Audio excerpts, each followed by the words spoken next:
inviting especially residents of Kamukunji constituency to interact with us under the hashtag Morning Express KTN. Now, the Kamukunji parliamentary race has always been a hotly contested one. This year, incumbent Yusuf Hassan will battle it out with, among others, ODM's Abdikadir Hassan. Now, the two are in studio with me for today's dawn debate. Gentlemen, welcome to the show, and I apologize for that. It is Abdikadir Omar. Welcome to the program. All right, so let me begin with you, Omar. You are looking to unseat the incumbent, Yusuf Hassan, here. Why is that, just drawing from his track record over the last 4.5 years? Actually, Yusuf has been in Parliament for the last 7 years, and he has underperformed. And it's time for him to go home. Why is that? A lot of issues, actually, starting from underdevelopment to the issue of him going underground whenever an issue arises in Kamukunji. So I give him the tag, the underground man. Let's hear him defend himself, Mheshimiwa Hassan. What has your track record been for the past 4.5 years, and why should residents of Kamukunji re-elect you? Well, first of all, I'm a tried and tested leader who has lifted Kamukunji from serious underdevelopment in terms of infrastructure. I have built more roads than any other member of parliament, more than 22 tarmac roads, covering the big trading centers, Islay Trading Center. If you look at First Avenue, it is now dual carriageway. Genoa Ruinge is a dual carriageway. We have roads around the Kikomba market been built, and some of them have been completed. So we have actually done quite a lot in terms of our infrastructure. In terms of education and health, I have given 18,000 bursaries to young people in my constituency. 12,000 have gone to secondary schools, and 2,500 are university students. I have sent 2,600 young people to technical training in areas of driving, mechanical, hairdressing. We have also built 2 new secondary schools during my tenure. We have the Our Lady of Mercy Girls Secondary School, the first girls secondary school in Kamukunji. I have a new secondary school in Zawadi Secondary School, which is in Islay South. And I also have the first technical college in Kamukunji. In addition to that, we have also built an ICT hub for young people in California. I have built the district headquarters, our own district headquarters. So in terms of development, all right, I have... You've done quite a bit. Yes, Let me go back to the first issue you mentioned, the number of roads you've built, 22 tarmac roads, you say. But like your opponent, your rival here says, he thinks that you have underperformed. And, you know, the reason that those who say you've underperformed is because as much as you've built these roads, there's issues like the garbage menace, which seems to be retrogressing. That has nothing to do with a member of parliament. We have a county government, and that county government is an ODM government, of which he is a member. The county government is underperforming in terms of garbage collection, in terms of repairing roads and maintenance, in terms of doing a lot of work. A member of parliament like me can appeal to the central government. I can speak out for my constituency that I have done in the county government, but it is not my job as a member of parliament to collect garbage. Have you tried to engage the county government? Absolutely. I have seen the governor, I have seen the deputy governor, I have brought the governor to my constituency a number of times to show him what is lacking and what needs to be done. So to a certain extent, the points that you have raised here have nothing to do with representation. I am not an implementer. I am a catalyst. I am a change agent. And as far as I'm concerned, I have advocated, spoken out, and championed the cause of Kamukunji. When he says I have been underground and I'm not around, he has no clue, because he has just appeared from nowhere whatsoever, and he has decided to run for Kamukunji. All right. Omar, let's hear from you. Like he says, you seem to have appeared from nowhere. Let's deal with the issue of infrastructure first. How would you, should you be elected on the 8th of August, deal with the garbage menace? Or is it not in your role, as Mheshimiwa Hassan says? Actually, the issue of the garbage has been there since time immemorial. But the issue of Yusuf calling the garbage issue as a county government work is not supposed to be there. He has been member of parliament for the last 7 years, and he has done nothing. In fact, Kamukunji is worse off other than the General Wingi and First Avenue Road, which was a national government project. He has done nothing. So Yusuf, I think, doesn't have the right to brag about development in Kamukunji. So what would you do different? Actually, I would not give this job to the county government. I will take it to my hand. I will make sure that Kamukunji is clean. The roads, the feeder roads are in dire situation. You cannot go to Sli. The only place you can go to Sli is General Wingi and Sli First Avenue. Yeah, so the feeder roads are in dire situation. How are you planning to take matters into your own hands? Because I'm going by Mheshimiwa Yusuf Hassan's narrative. It is not in the mandate of a member of parliament to deal with that situation. So if it is not in your mandate, how are you going to deal with it? Actually, he is a lawmaker, and he can organize or initiate a kitty within the CDF to deal with the garbage minutes. All right, yeah. Senator, Mheshimiwa Hassan, let's finish up with you on this issue. 7 years as a parliamentarian, and like he says, you have not been able to solve this garbage situation. You're pointing fingers at the county government for this problem. Should you be re-elected, will this problem persist? Well, I must say that there is a division of labor here. And the division of labor is that there is a county government that we have elected, whose responsibilities are very clear. This county government has failed, and therefore what we require, as far as I'm concerned in Jubilee, is to change that government and to have a government in the county of Nairobi that would be able to deliver for the people of Nairobi, and that I can engage as a member of parliament. To say that he's going to create a kitty means that he's going to be a garbage collector, he's going to be a repairman, he's going to be a fixer. That is not the responsibility of a member of parliament. The primary responsibility of a member of parliament is to act on his constituents' needs, to speak out, and to be able to engage and to be an interlocutor with the necessary implementing agencies, like the county government, like the central government.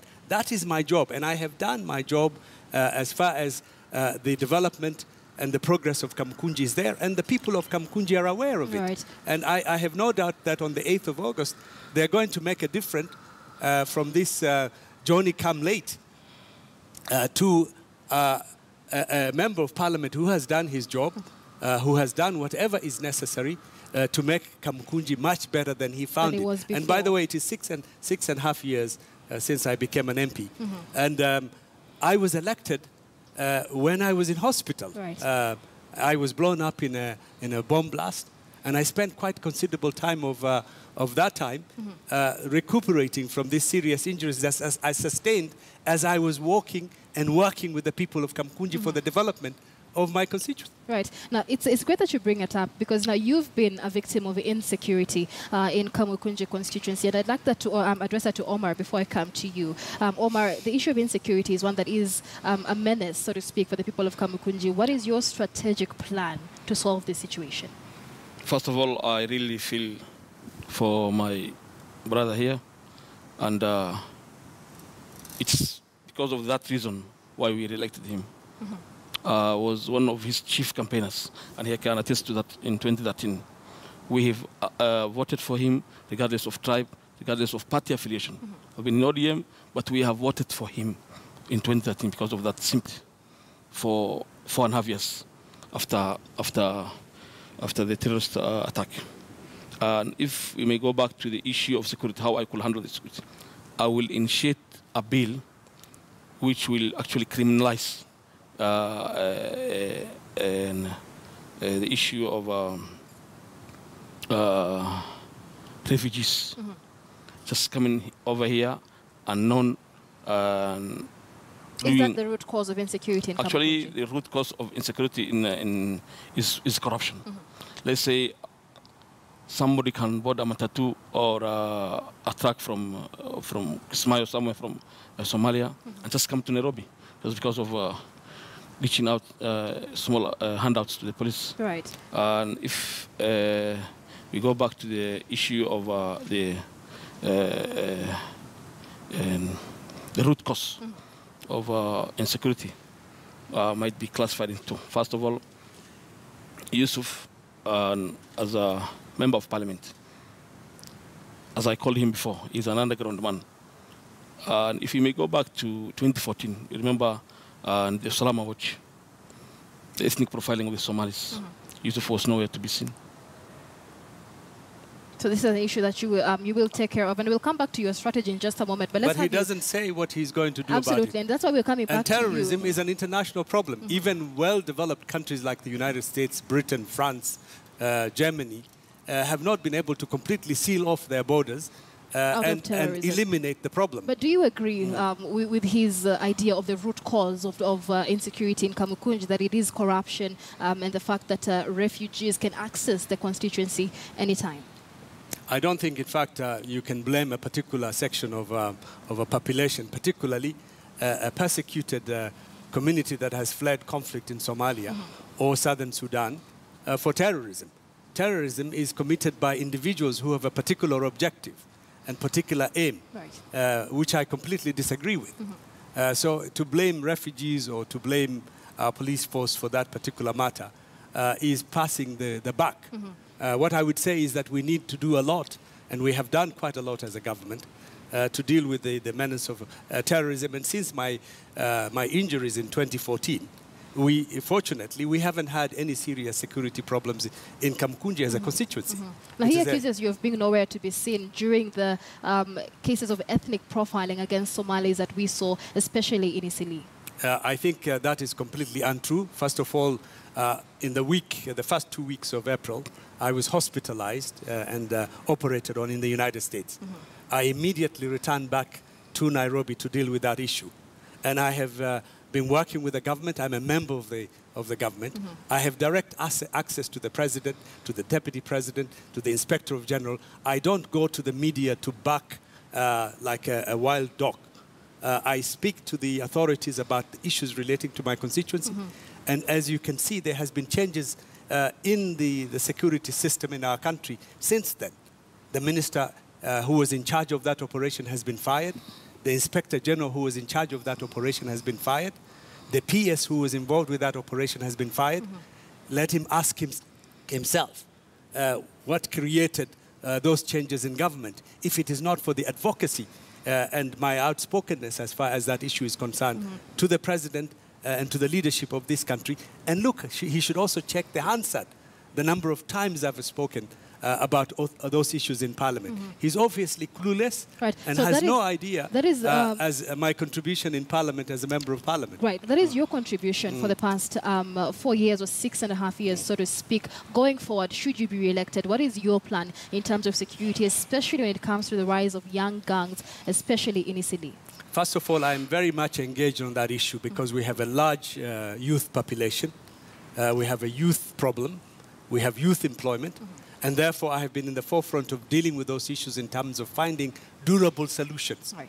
Solutions that are not gimmick, not PR, working with young people, working with government. Well, for example, we've recruited them in the National Youth Service. We have a National Youth Service cohorts in Kamukunji, in Majengo, one of the hard-hit areas. I have also been a bridge builder. You know, I represent a multi-cultural, multi-religious, diverse, cosmopolitan constituency. I don't just represent a particular community and a particular religious group. So we have been working to build bridges between Muslims and Christians, to bring unity and cohesion among the different people of my community. And in that sense, that itself is a work that builds relationships, builds confidence, and brings our youth back. We've been working on the issue of de-radicalization as well, talking to our young people about the pitfalls and the dangers of going radical, because it has a very high cost. We have also brought in legislations in order to give capacity to our security forces to be able to deal with those issues. I'm also a human rights activist. My history of fighting for democracy in this country for many years is, of course, not known to this young man who does not remember when we were fighting against the dictatorship that existed here and working for democracy. Put together, I have a 10-point program for the redevelopment and the better development of Kamukunji. The first one is improve our infrastructure. We need to continue building better roads. We need to improve our infrastructure in the schools, in our health services. Secondly, I would be working to improve the quality of the slum dwellers. We have a number of slums in Kamukunji. I'm working for more affordable, more decent housing for the people of Kamukunji, particularly in areas like Shaurimoyo, Majengo. I'm working to protect the rights, the socio-economic and social rights of people in Kiambiu, in Kinyago, in Kanuku, so that they have better facilities like toilets, sanitation. Why were you not able to achieve this in your current tenure?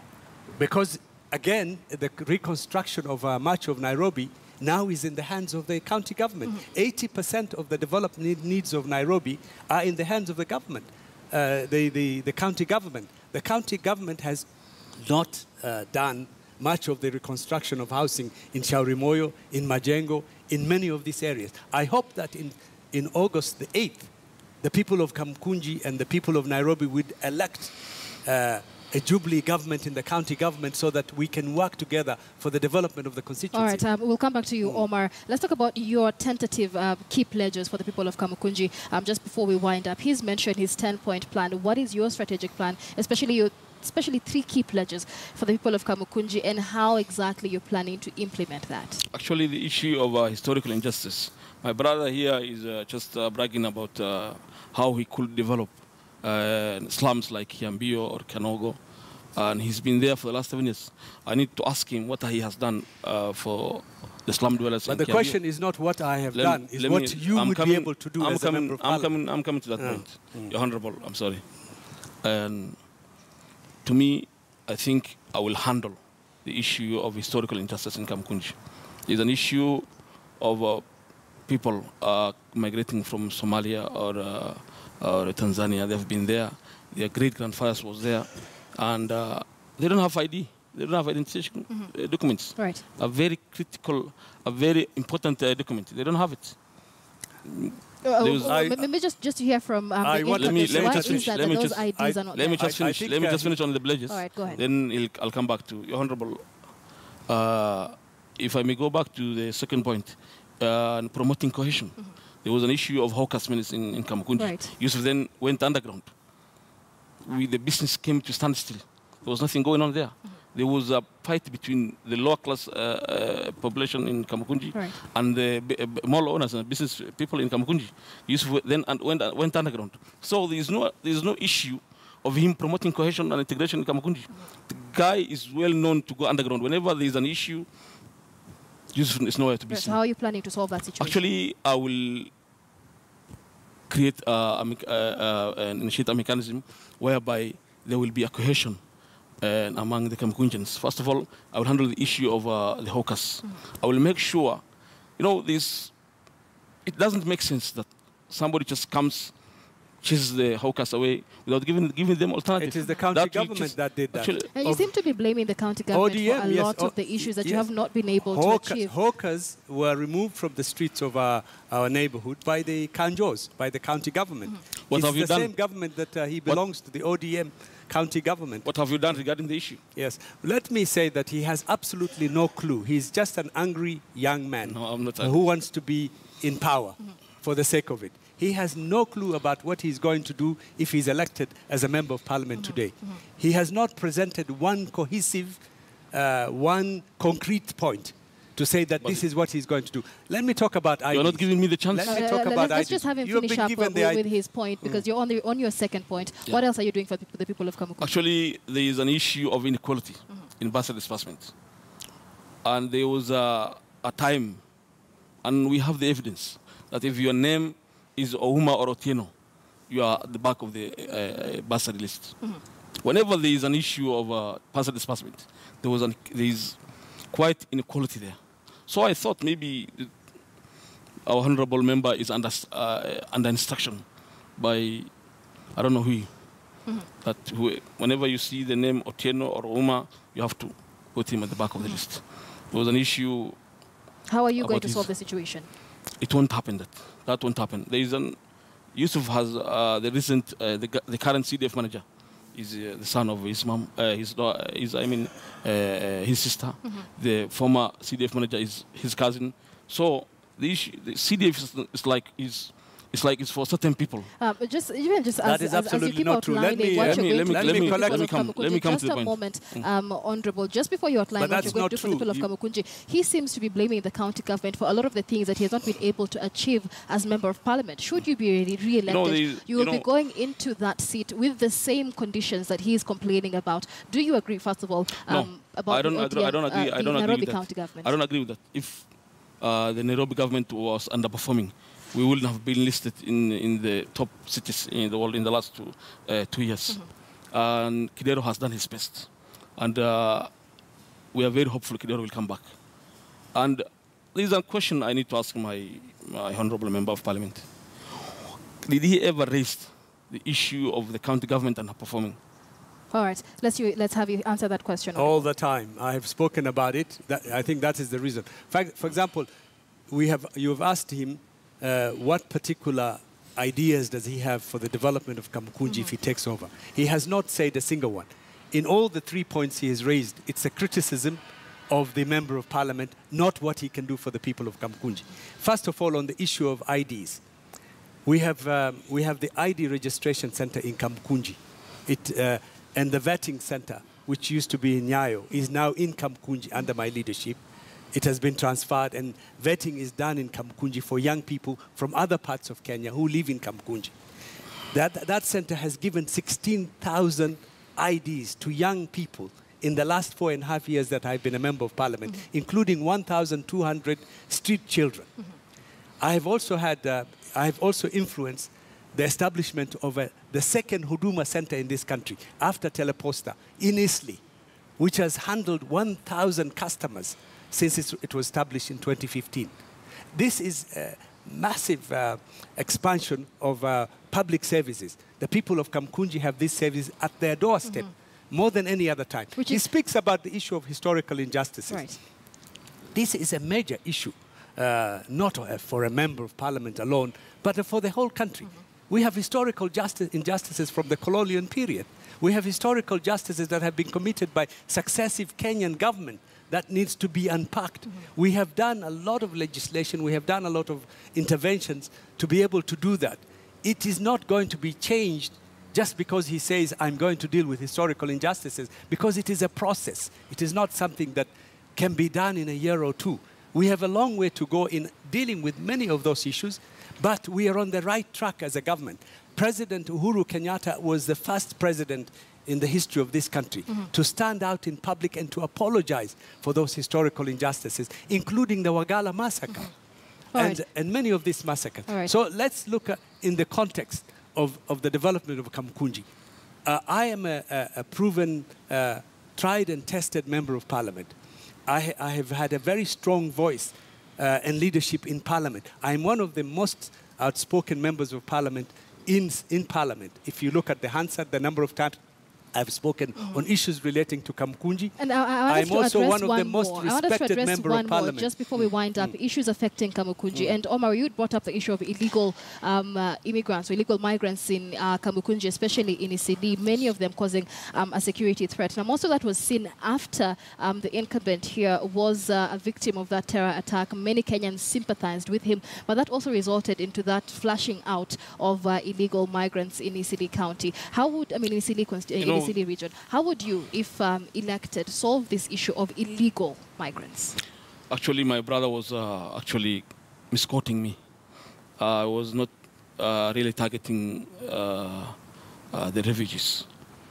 I was trying to make sure to see if we can have a mechanism which can ensure that whoever comes to Kamukunji or Nairobi at large must be on check.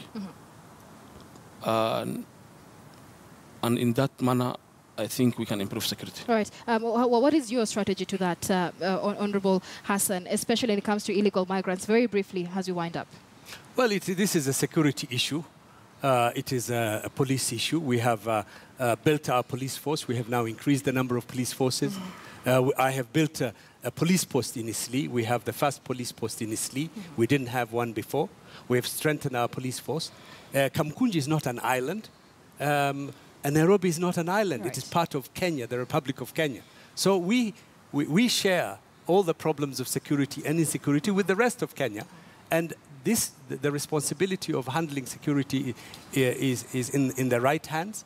The police force is working on it. The community is becoming more aware of those problems. We now have the Nyumba Kumi Kumi system.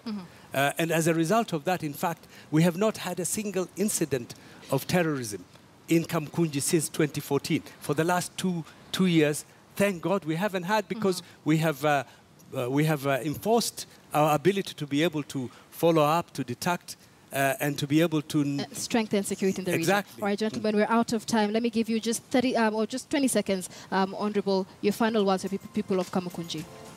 Well, the people of Kamukunji know me. I have worked for them. I have stood up for them.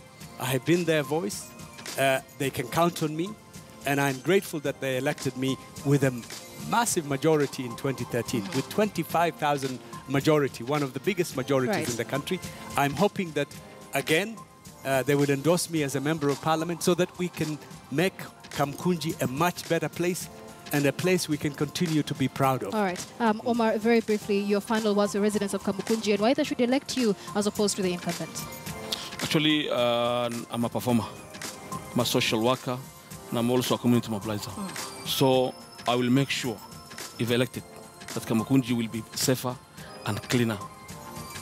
All right, many thanks for joining us, gentlemen. That is Abdikadir Omar, who is running for the Kamukunji parliamentary seat under the ODM ticket. And we also have Yusuf Hassan, who is running under the Jubilee ticket, defending his seat there in the Kamukunji constituency. And that brings us to a close on the Dawn debate. Many thanks for staying with us. It is now 57 minutes past the hour. We take a short break here on the Morning Express. Do stay with us. Michael Gitonga will be back shortly with our newsroom conversation.